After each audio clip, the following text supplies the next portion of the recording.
Dean, you could start the recording, please.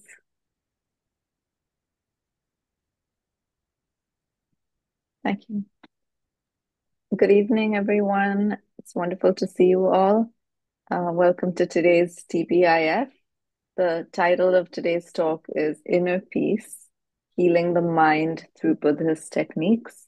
And the reason that we have this title is because we are commemorating the Medicine Buddha's birthday with prayer services this weekend.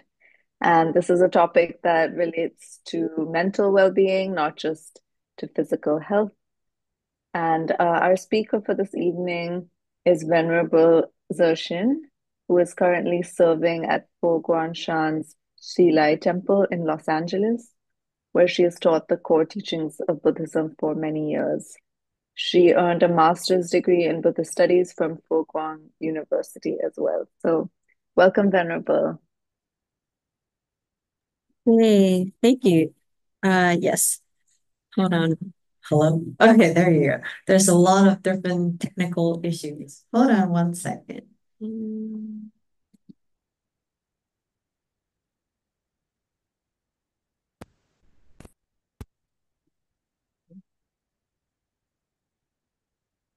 Let me try to share. Mm,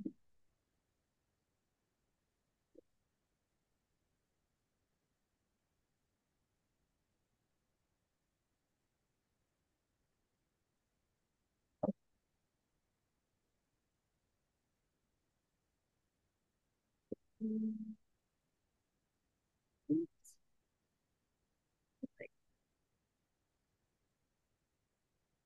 mm,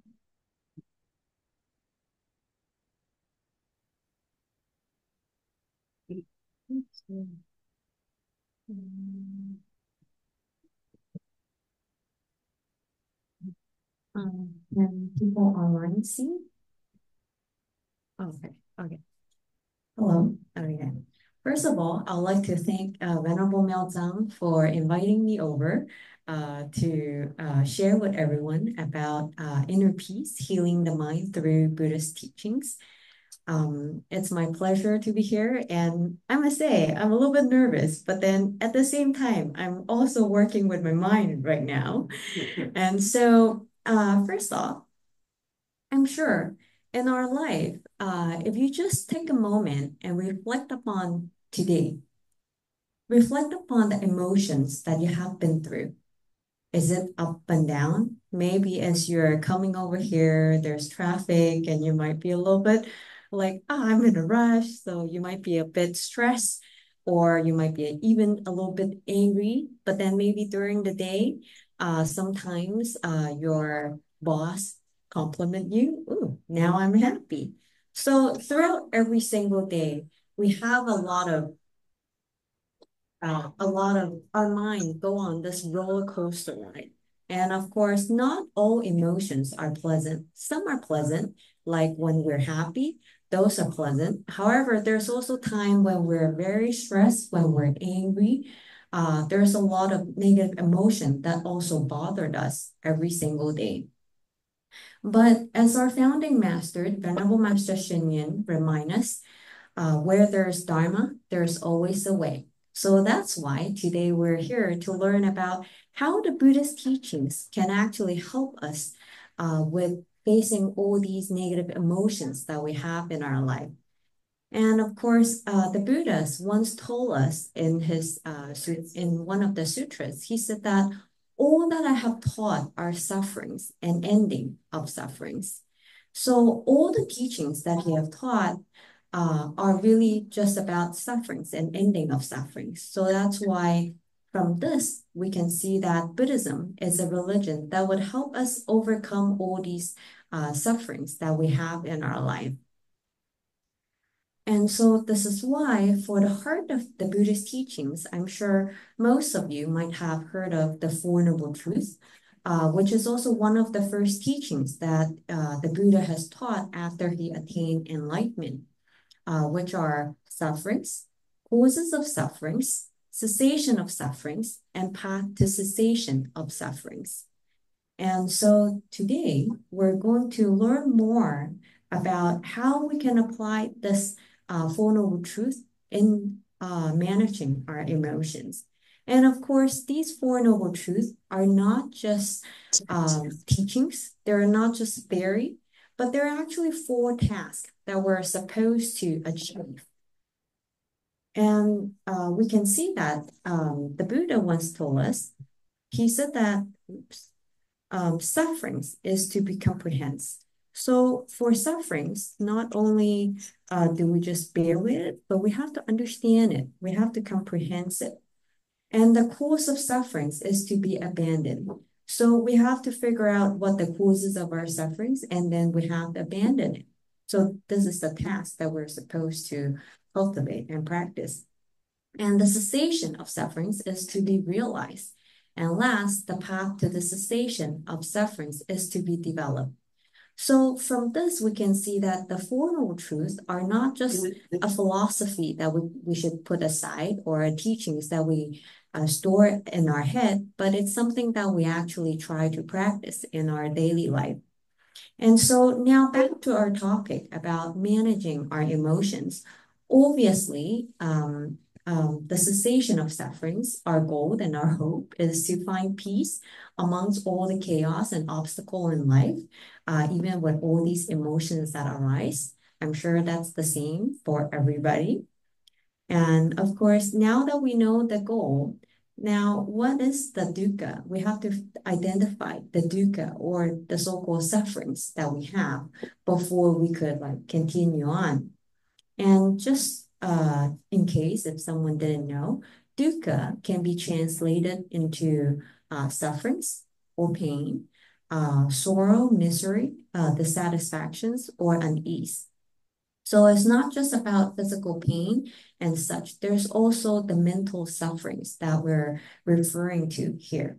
And of course, the dukkha that we have are all these negative emotions that we have, such as angers, anxieties, fear, stress, jealousy, and so forth. There are so many of them. And every day um, uh, we might be like seized by them, and then we're feeling the strong negative emotions inside. And so after we identify the dukkha that we have, which are all these negative emotions, we probably want to figure out what are the causes of these sufferings. And in other words, what caused these negative emotions to arise? And of course, if we just think about it, it might be, some of you might be telling me, oh, it's because there's so much negative news outside. Like every day, if we look at the news, it's about there's war, there's poverties in the world, or there's sickness, or we may be having a loved one who's sick at the moment, or we ourselves might be sick at one point or another. Or we might be like reading all these information from the social media and we're being affected by them. And so these are the potential causes. And of course, the next question that we would then ask is, how can we be free from the torment from these negative emotions?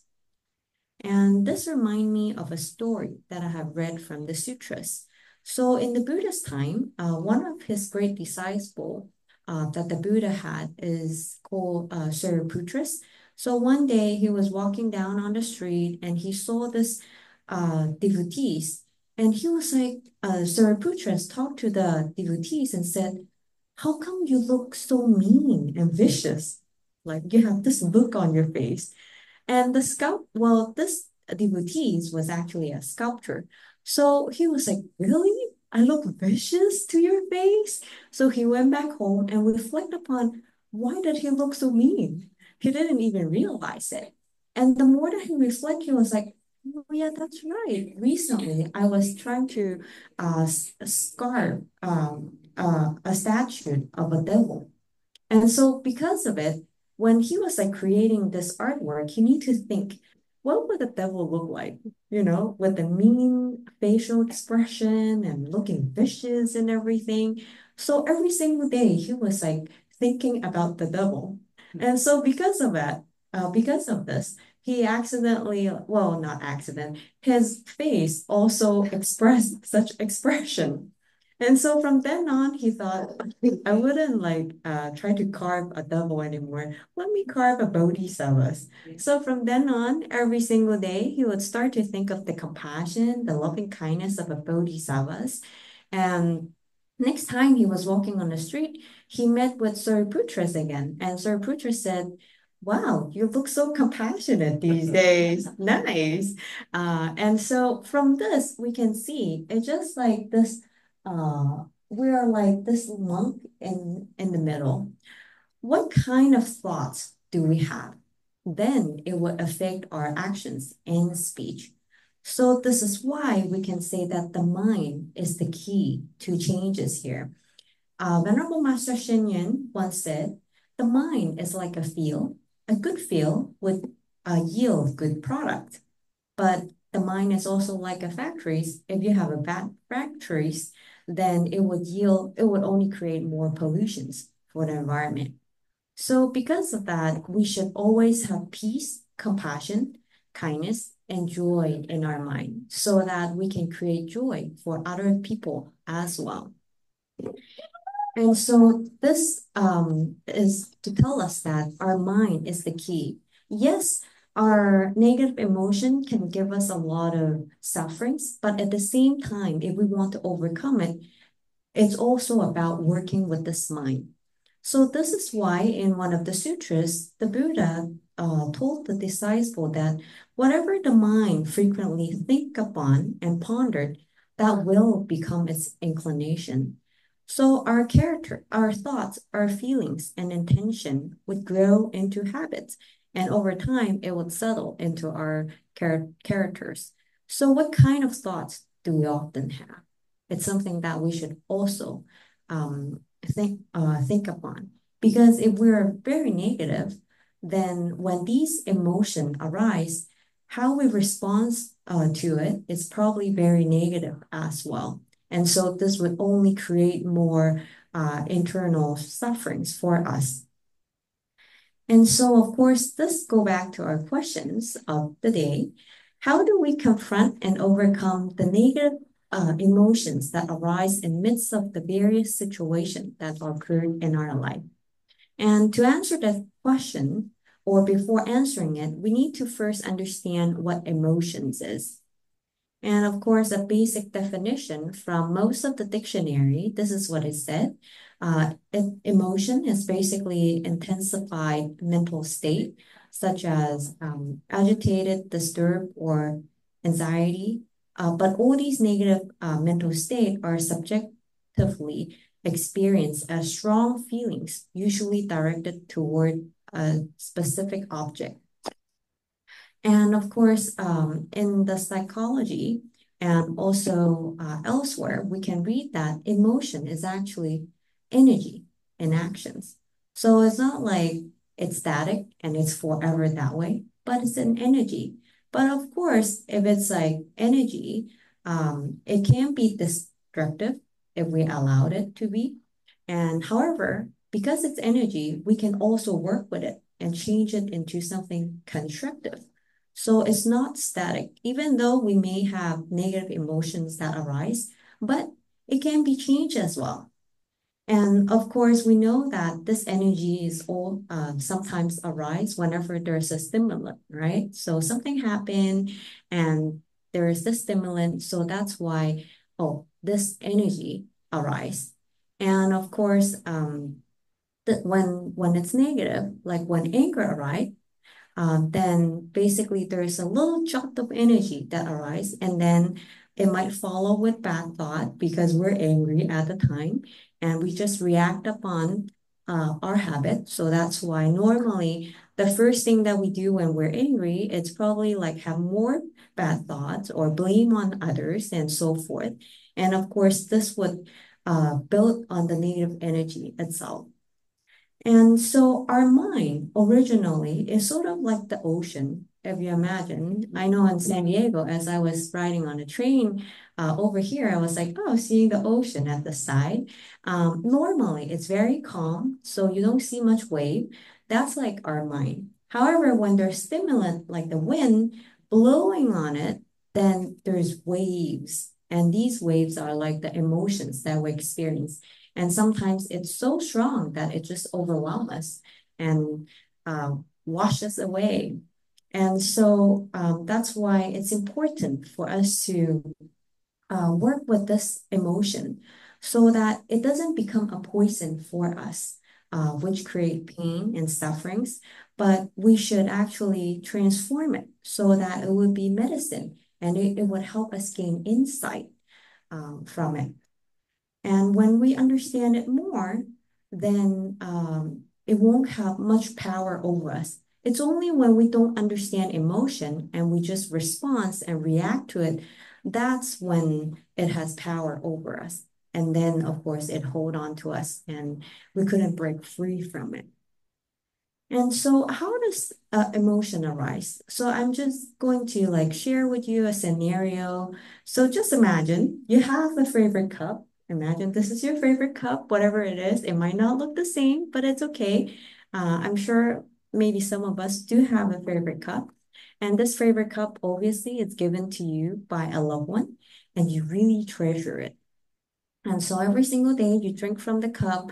And so today you just came back from work and you're feeling tired. So you have decided to take a rest on the sofa and you fell asleep. And so maybe your siblings or your child saw that, oh, you're looking very tired. So he or she, being very thoughtful, fill up a cup of water and place it on the table in front of you. And you didn't know because you have fallen asleep, and then suddenly the phone rang and you were like shocked, and you wake up and you quickly stand up and try to grab for the phone. And when that happened, you accidentally knocked over your cup and it fell on the ground and it broke.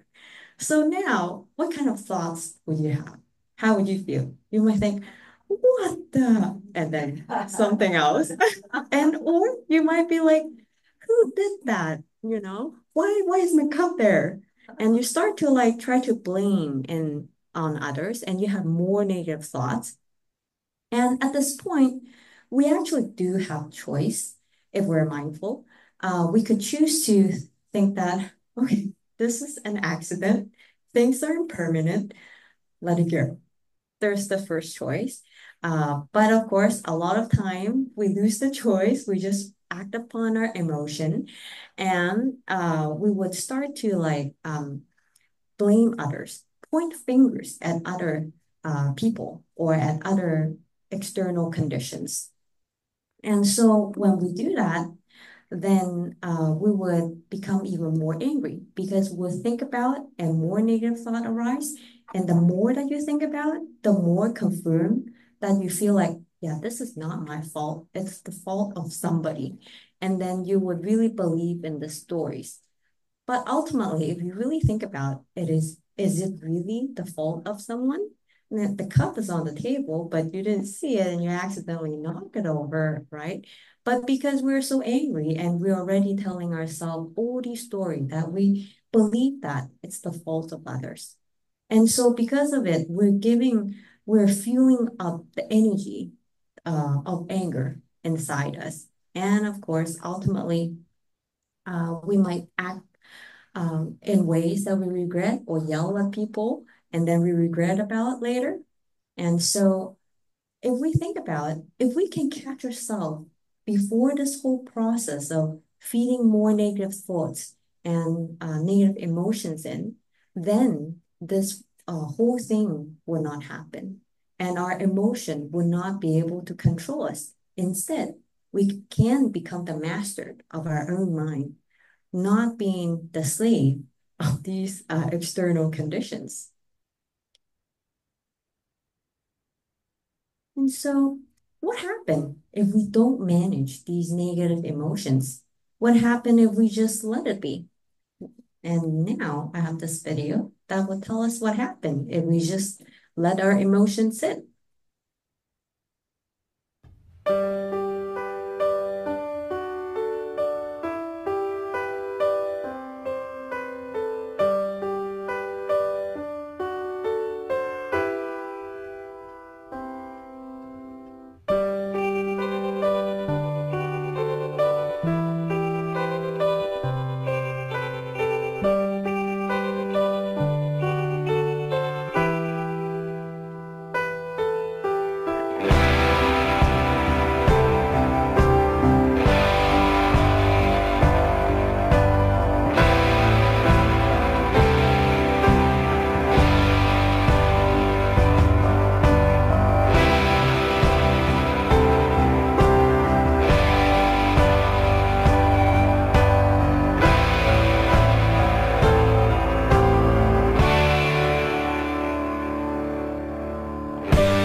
Yep. So if we let our emotion sit and just let it be, that's what will happen. We would just be weighed down by these emotions, and it would become a strong force that would pull us down.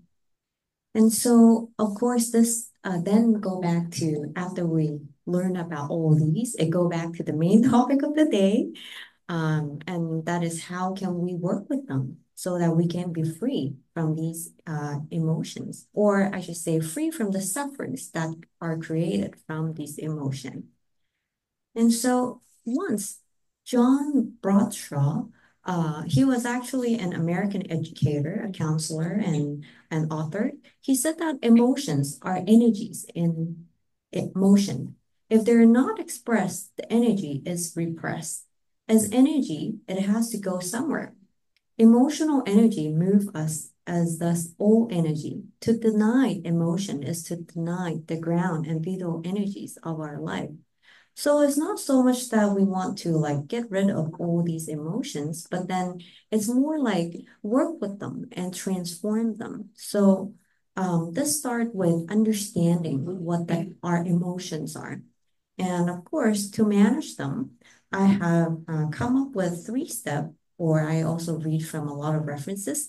And these are like the 3 steps that we can try whenever these negative emotions arise. And we call it the 3-step ACE plan. So the first step obviously is awareness and pause. Second step is clear seeing. And third step is experience and let go. So these 3 steps are basically a building blocks. There are steps that you proceed gradually. So each one is the building block for the next one. So that's why we always start off with awareness and pause before we go into clear seeing and then experience and let go.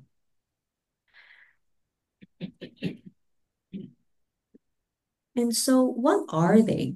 So for awareness and pause, there are different steps within this one step.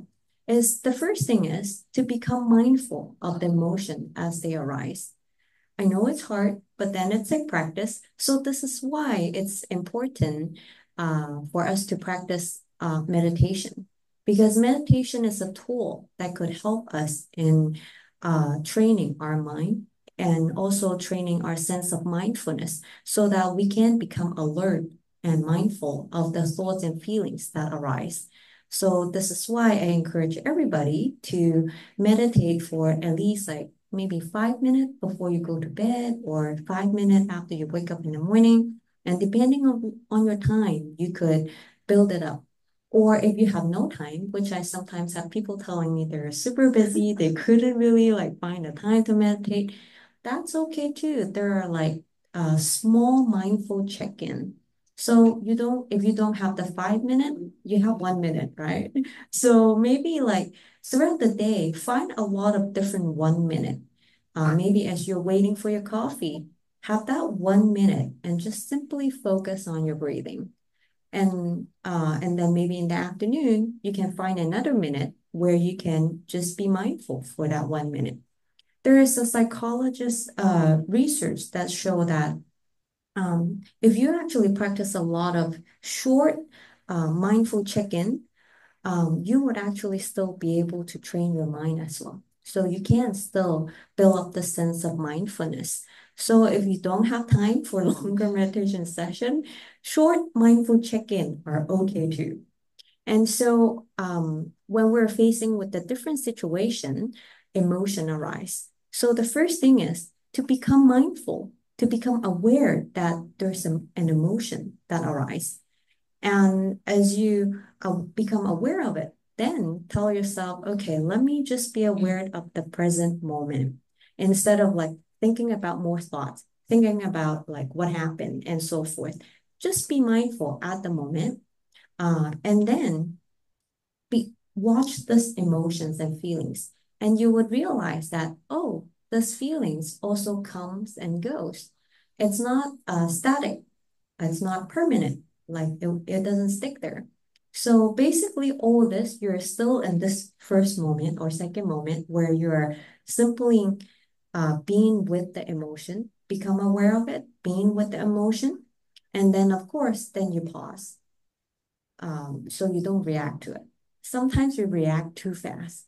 As our head abbot, Most Venerable Zhi Xing told us, be half a bit slower in your reactions.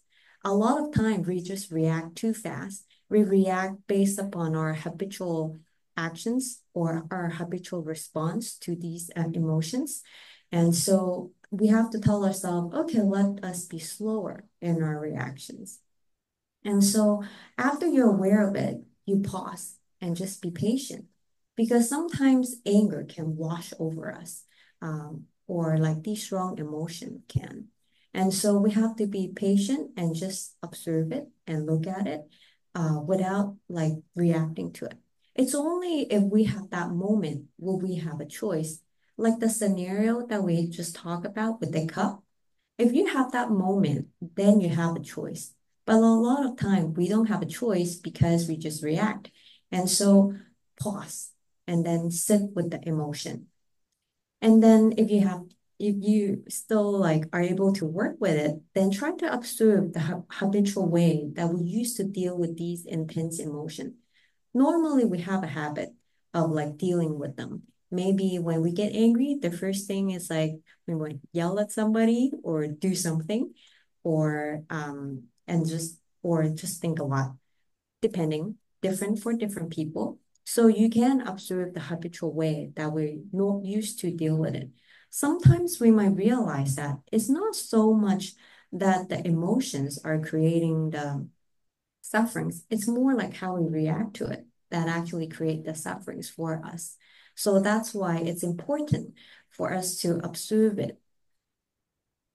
And of course, being mindful, it means paying attention to your emotion and also to remember. So there are two definitions for mindfulness, to pay attention and to remember. And what are we supposed to remember? Obviously, we need to remember that we need to practice these steps so that it would help us to work with the emotion, right? If you don't even remember it, how are you going to work with it in the first place?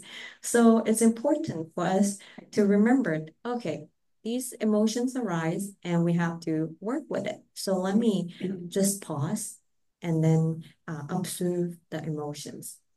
And then when you can do that, then we can slowly proceed to um, the second step, which is what we call the clear seeing. So in here, we're trying to see that these emotions are energy which comes and go. They are not as destructive as we thought because they can be redirected towards some positive purposes. And you might wonder, seriously, sadness, they have become something positive? Yes, actually they can. these negative emotions can become like a source of inspiration. And of course, we'll talk about changing perspective after. I was looking up actually a lot of artwork or music or poetries also arise from these strong negative emotions. I don't know if you're familiar with Samuel Coleridge. He's a very famous English poet in England back, I think, back around like 1800. And so his son has once said in one of the article that he wrote, he said, Melancholy is the only muse. She is Thelia and I'm sorry about the pronunciation, Melpomene. She inspired Milton and Michelangelo and Schiff and Hogarth and so forth. And so like these, the last few names are like the different poet or author. And so from this, we can see that actually these strong negative emotions can sometimes can serve as a inspiration for these musician or artists or poet. And of course, there was one lady, she was called Maliba Mazari. She's actually a Pakistani anchor, artist, singers, and motivational speakers.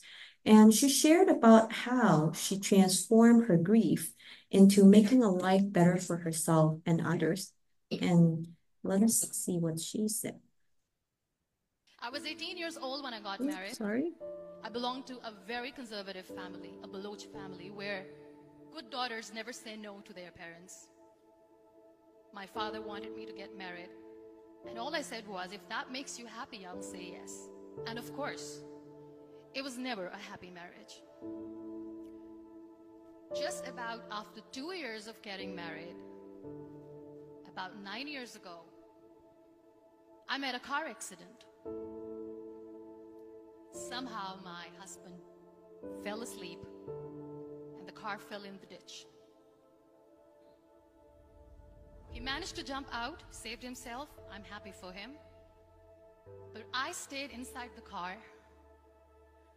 and I sustained a lot of injuries. The list is a bit long.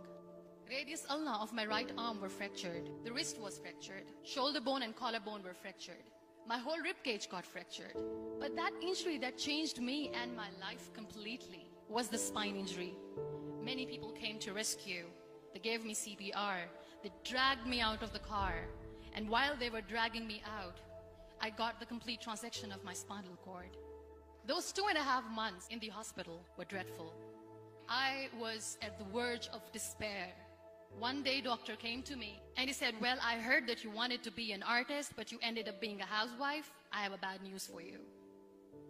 You won't be able to paint again. Next day, doctor came to me and said, your spine injury is so bad, you won't be able to walk again. I took a deep breath and I said, it's all right. Next day, doctor came to me and said, because of your spine injury and the fixation that you have in your back, you won't be able to give birth to a child again. That day, I was devastated. I started to question my existence. Why am I even alive? So what kept me going was, one day I asked my brothers, I know I have a deformed hand, but I'm tired of looking at these white walls in the hospital and wearing these white scrubs. Bring me some colors, bring me some small canvas. I want to paint. So the very first painting I made was on my deathbed, where I painted for the very first time.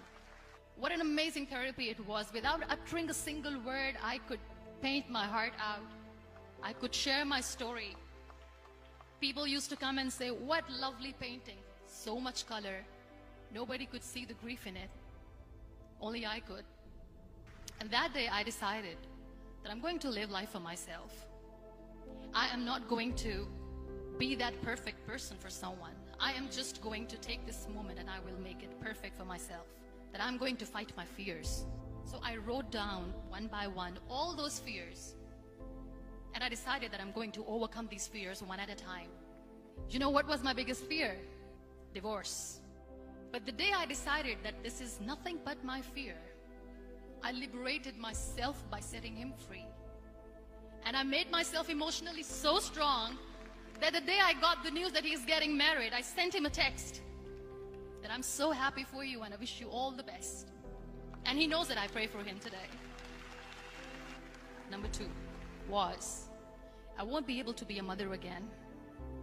And that was quite devastating for me. But then I realized there are so many children in the world, all they want is acceptance. So there is no point of crying, just go and adopt one. And that's what I did.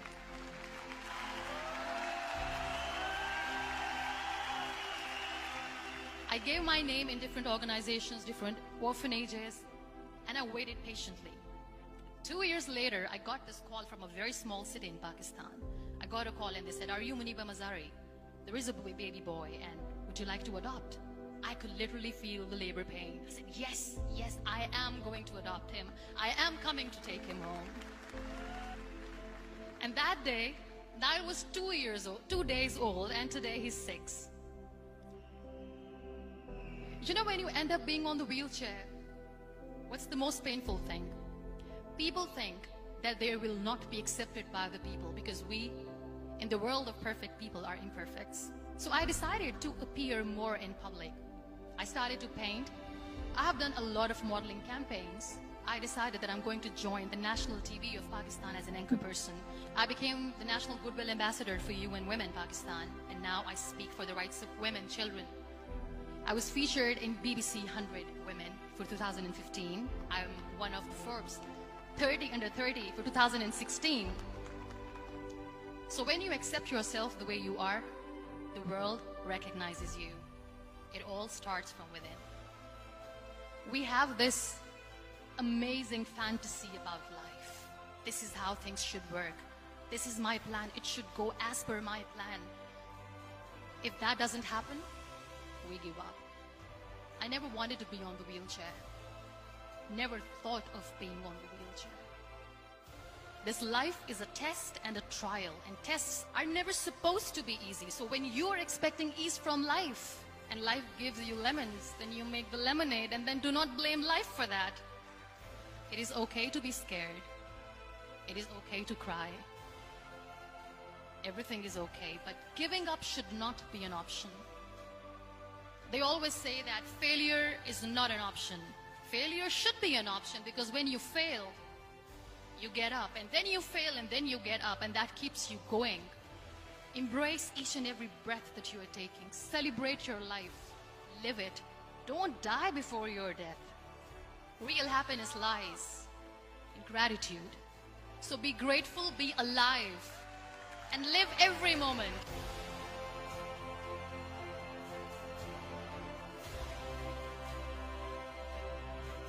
Yeah. So we can see that she has acknowledged these negative emotions that arise because of all the different things that she has faced throughout her life. And then she transformed them and then make it into her source of inspiration. And she not only lived up to her life, but she also helped a lot of other people, inspired others to do the same as well. So I'm sure just with this speech, you see with all these audience, she's inspiring a lot of people. And so that's why we should treat, instead of rejecting these negative emotions, we should transform them so that they would be positive, they would be constructive for us. And of course, at this point, we also want to change perspective with the Dharma that we have learned in in Buddhism classes or from the Buddhist teachings. And once Most Venerable Simbao asked us, do you guys want wisdom? And we said, yes.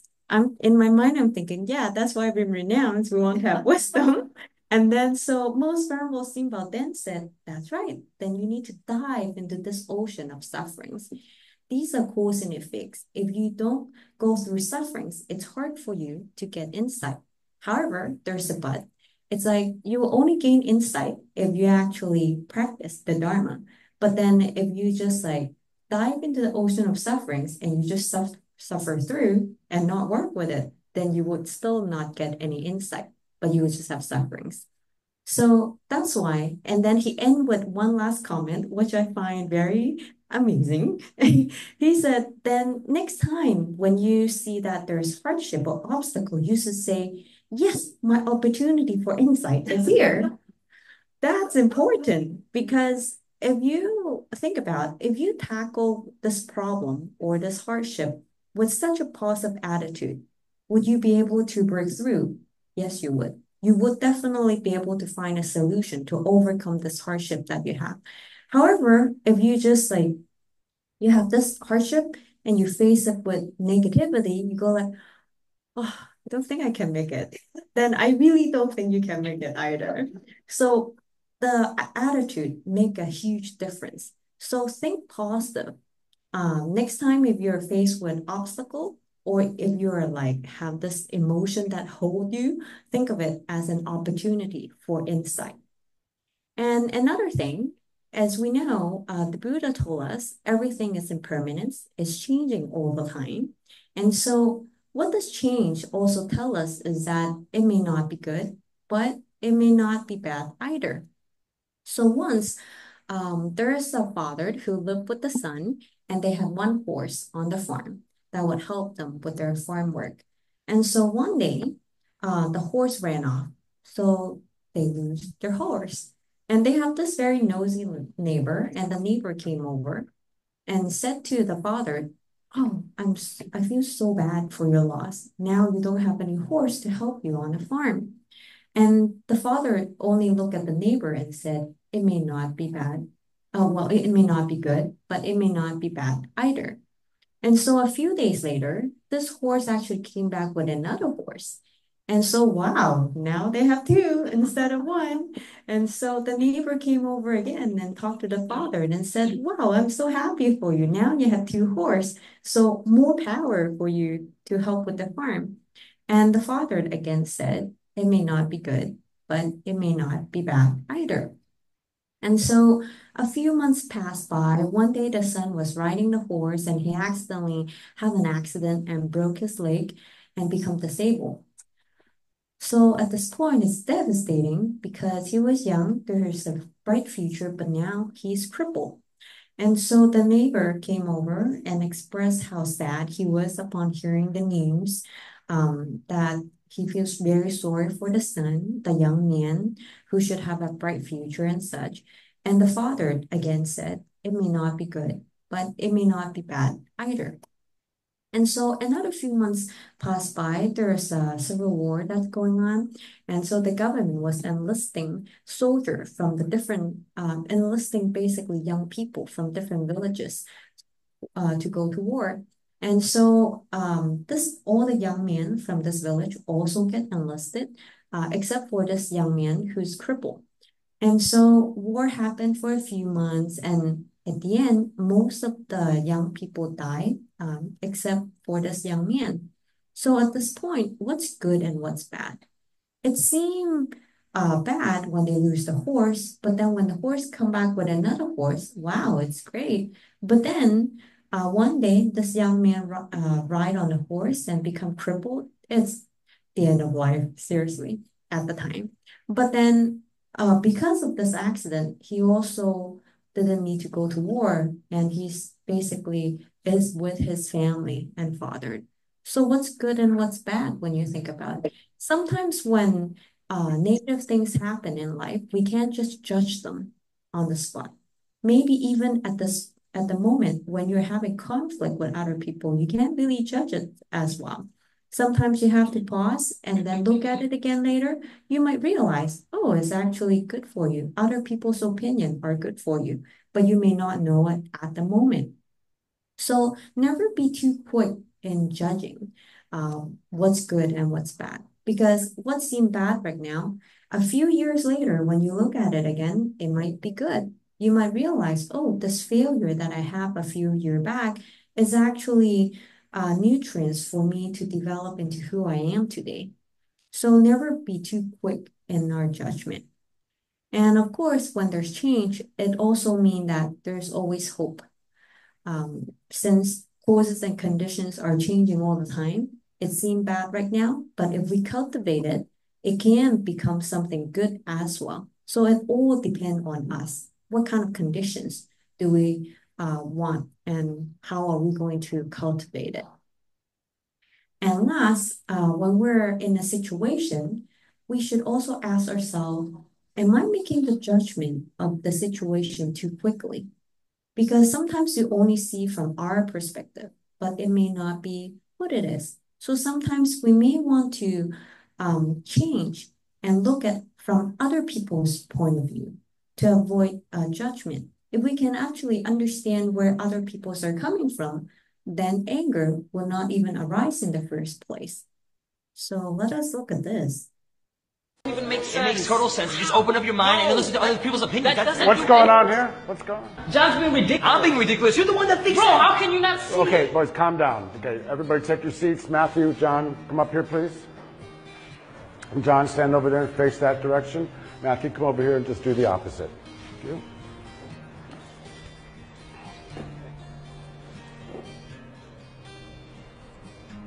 Okay, boys, turn around. And John, what color is the ball? The ball's white. Seriously? Bro, you just like making things difficult? Well, what color do you say the ball is? Black. The ball is black, clearly. I don't know what you see, Robert, but the ball is white. Without looking at the ball, I want you to both switch places.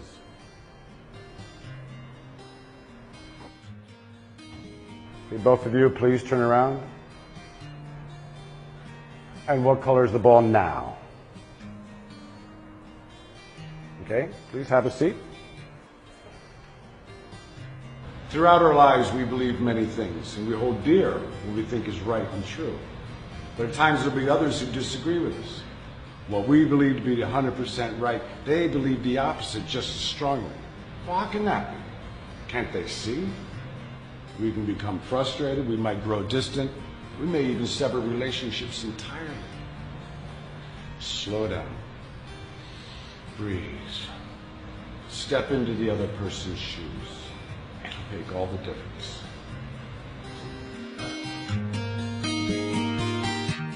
So never be too quick in making a judgment, because you never really know what other people see. So if we could actually think from that perspective, we may not even be angry in the first place. And of course, after we change perspective, then we want to go to the last step of this ACE plan, which is to experience and let go. And what this mean by experiencing the emotion, what it means is to simply just be with the emotion and be aware of it without judging it or putting any labels to it. You know how we love to put labels on. And sometimes as we think more, we'll put even more labels on and create more stories about it. But this is just to tell you, just be with this emotional energy and observe it without giving any judgment, and be with it. And then, of course, sometimes the emotion can still be quite strong even after you try to change perspective. Then at this point, you can focus on your sensory experience, like your eyes, your ears, your nose, your tongue, and your body. You can just focus, direct your attention on these sensory experience for a moment. And then you would notice that, oh, you're calmer than before. And now this is when you can focus back onto this emotional energy, and then feel this energy in the body. I don't know if you have ever tried to observe yourself when you're angry. So the other day I got angry from a conflict, and then I was like observing my reaction. And what I noticed is, as I become more angry, I feel that my body heat go up, and then my face start to get red. So all the blood is like rushing up. And so, and then of course, then I know, oh, I'm angry.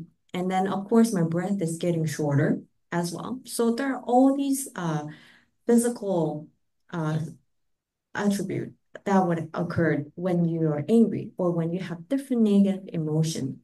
And so this is when we want to feel the energy of emotions in the body.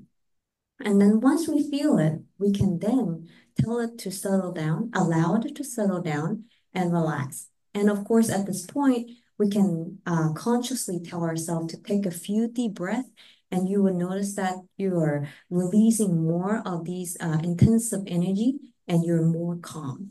And ultimately, as you become more calm, this is when we can let go of this emotion. Remembering that these emotions or feelings are fleeting. They arise and they disappear. So they arise, they changes, and they disappear. So just simply let it disappear. A lot of time, what we do is we hold on to it, we become attached to it, and then we label it more, tell more story about it, and then this is when it become a huge force, and it's very hard for us to manage it at that point. So you can try all these different things to try to release this intensive energy, and then learn to let it go. And once you let it go, you would notice, oh, it is just anger. And you can just label it as anger or sadness and let it be.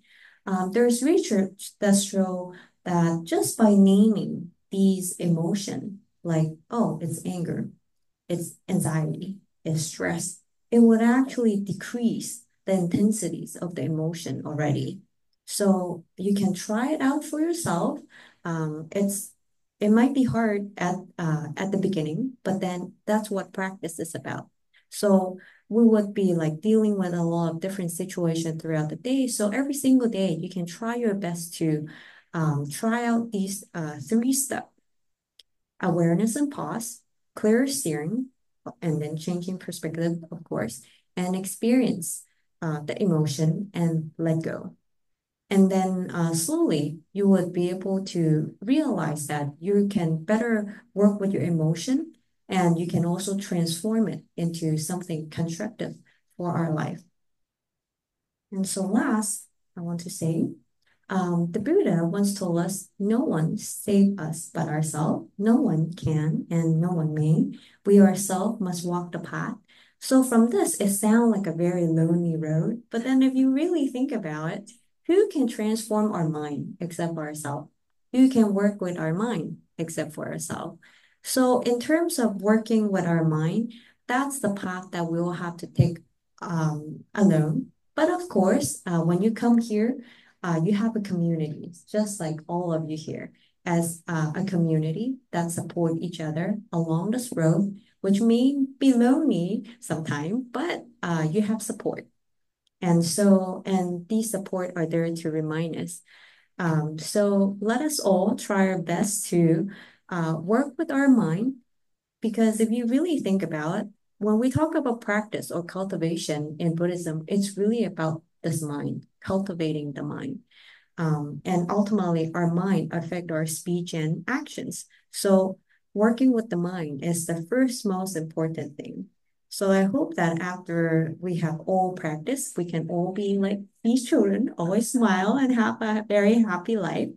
There's still a bit of time for Q&A. Once again, I'd like to thank you everyone for coming to the lecture. And if you have any questions, now we'll open the floor for questions. Let me stop sharing.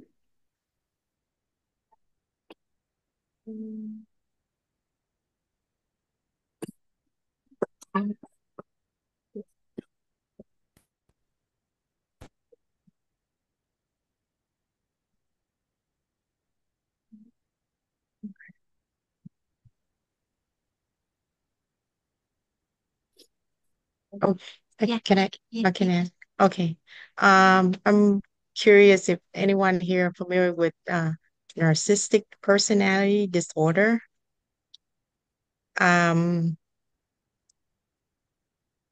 uh, it's it's kind of like not a lot of people know about it, I guess, but these type of people, they always like, for me, I'm trying to practice like, getting used to them. Then I, of course, trying to be calm. I'm, doing all this stuff, but it's like, I'm wondering any way like we could teach these people to like try to not get a like they always trying to get people like react and get angry, but it's like I guess nobody's familiar with this. Stick versus stick. Yeah, stick personality. Where's that? Oh, okay. I think. Okay. Oh, I see. I see. So yeah. So you try to learn, You know, stay say, calm with them and, not to react. But then I but then wonder, like, anybody, like, anybody, is there any way we can is just there any actually way we teach can these just people to actually not teach like these people do to not this like to do this normal to average people like us? Okay, I think that's a very good question. I would like to answer this with a story. So once there was a king, and one day he told his royal subject that he want to travel over his country. However, he doesn't just want to like walk on soil road and stuff. He want to have carpet wherever he walk. And of course, when these royal subjects hear that, they were like, there's no way. But they know that if they don't come up with a solution, they'll probably get killed. Back then, the king has sovereignties over everyone. And so thus, after the meetings, these royal subjects met together, and then one old senior, a very senior royal subject said, "Leave that to me. I have the solution." And so the other people were like looking at each other, didn't know what they can do about it. They were like, "Okay, there's one person who said he has the solution. Well, leave it to him." So a few days later, the king looked at his royal subject and said, "So are you guys ready? Do you have the plan?" And then this is when everyone was like looking at the senior royal subject because they don't know what to do. And this is the time when the senior royal subject hold boot, a pair of boots. And he said to the king, "Well, king, like my majesty, I have put carpet in the boot. So when you put on the boot, wherever you walk, there is carpet on it."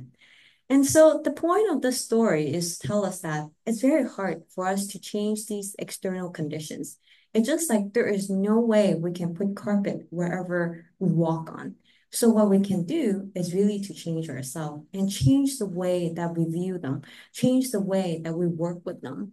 And think about, they're also, in a way, they're also bodhisattvas because they help us practice patience. If there's no such person, how can we practice patience, which is one of the six paramitas, right?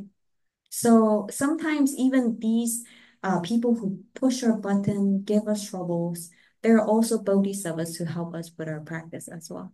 It all depends on how we view them. So practice patience, change your own perspective. Yes. Oh, another question? Hello, Oh, hi. Venerable. Um, I have a question. So if someone's aware, or if I'm aware of my negative, sad emotions or whatever, anger, anxiety, that how do I transform it? Like I'm aware of it, I see it, I feel it. That's great. I'm waiting for that transformation. I meditate, it's still there. I don't feed it, But but it's, still there. it's still there. So So I like mean, yeah, yeah, I'm just kind just of kind of curious, like, curious, like what are what the are like ways ways to or do I just let it sit there until it transforms itself? Do I let it wait? No, you can't let it be. Remember the video with the glass of water? If you just let it be, it doesn't transform itself. It will only weigh down on us.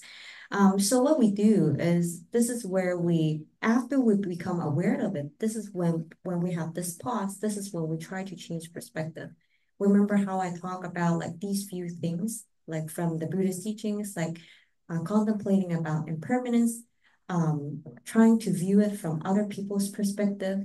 So you try to change the way that you look at the situation. So in this way, you will be able to help change this emotions. So you won't be as angry anymore because you understand where other people's are coming from, let's just say.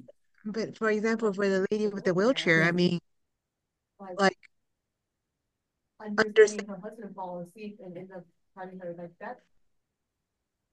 That's not changing perspective. That's just understanding. I mean, Yeah. so So like, how do you transform something like that? Yeah, remember what she said? How she acknowledged that like there's all this grief, and then she decided to express it onto her painting. So this become her source of inspiration, and so she paint a lot of great art because of that. So she transform it into something else. Thank you.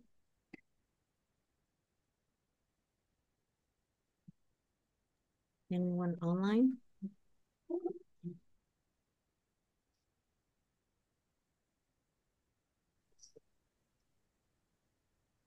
How we change our thought when we think that everyone is demanding, asking too much from us? How we change our thought? Oh, when are you asking? Because I think I missed a little bit of the beginning. And are you asking like how do you change your thought when other people are demanding a lot from you? From Yes, yes, yes. okay.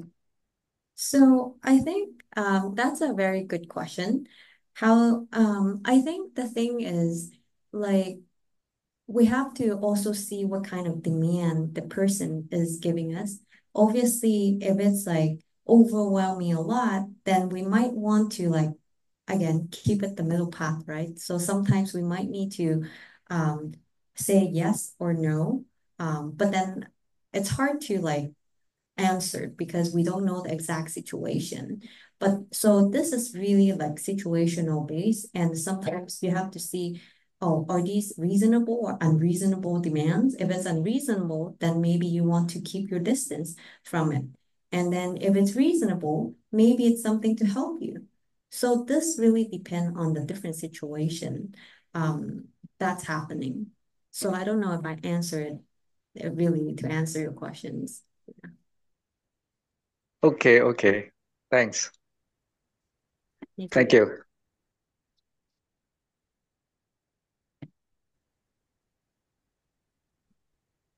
Is there someone else there, Venerable, Yeah, to there ask? is one Okay. one more question here. Um, so I was curious about um at the beginning of the presentation there was about stressors and sufferings. One of those things was war, and just external things happening. So me personally, I feel like I've been holding water for a long time. How would I be able to practice mindfulness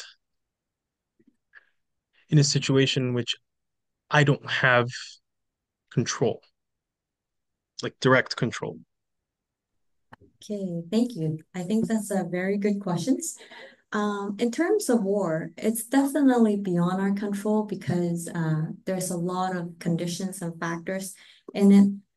Even though we cannot help them directly, but we can do what we can by sending off our goodwill to them. Never underestimate the power of the mind. So once there is a Japanese research where they have uh, set up two trees at two different corners of a school, and then they have divided all the students into two groups. So one group is supposed to, let's say, go to this tree at the east, and every single day say compliment it, say good word to it, say loving word to it. And then the other group will need to go to this tree on the west side and just shout at it, say bad and negative word to it, yell at it every single day. And so after a few months, they come back to look at the tree. And what they notice is this tree at the east, which received all the loving word and all the compliment, is growing very lush and beautiful and big. And they look at this tree on the west, which received all the negative words and all the yelling, it withered. So our speech is actually a form of wavelength, also same as our thought. And so ultimately, our thoughts, all these wavelengths would be our energy that would also affect these external conditions. So every day, if we can just dedicate our merit and then send off our goodwill to these people who are suffering from war, slowly we might be able to influence the society. And so we do what we can. We start off with doing what we can. Of course, we can make donation and then also every single day dedicate the merit and also sending off our goodwill. I think that would be a very good start. Yeah. Thanks.